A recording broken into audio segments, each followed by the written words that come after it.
ஞாயிற்றுக்கிழமை சபையாக வருவது, ஆலயங்களுக்கு செல்வது,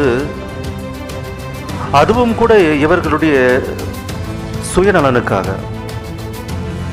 எந்த சுயநலன்? தங்களுக்கு ஏதாவது கிடைக்கும், தங்களுக்கு ஏதாவது நடக்கும், ஏதோ ஒரு ஆசீர்வாதம் நாங்கள் பெற வேண்டும் என்பதற்காக வருவார்கள்.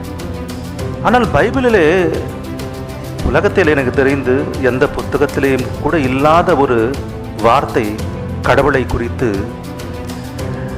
நீ இந்த உலகத்திலே இருக்கக்கூடிய இந்த வாழ்க்கைக்காக என்னை நம்பக்கூடாது என்கிறார். எந்த ஒரு பக்தனோ, எந்த ஒரு பாஸ்டரோ, எந்த ஒரு போதகனோ இதுவரைக்கும் சொல்லாத ஒரு வார்த்தை இது. இந்த வாழ்க்கைக்காக கடவுளை நம்பக்கூடாது. எந்த ஒரு போதகனுடைய வாயிலிருந்தாவது கேட்டிருக்கிறீர்களா இத்தகைய வார்த்தை? அவர்களுடைய கையிலே மற்றவர்களை விட்டுவிட்டாலும் கிறிஸ்தவர்களாகிய நாம் ஏந்தி இருக்கின்ற இந்த வேதாகமம் சொல்லுகின்ற வார்த்தை, இந்த வாழ்க்கைக்காக கடவுளை நம்பக்கூடாது. வேறு எதற்காக நம்ப வேண்டும்?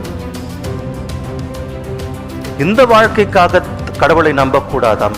வேறு வேறு வேறு காரணம் இருக்கிறதா?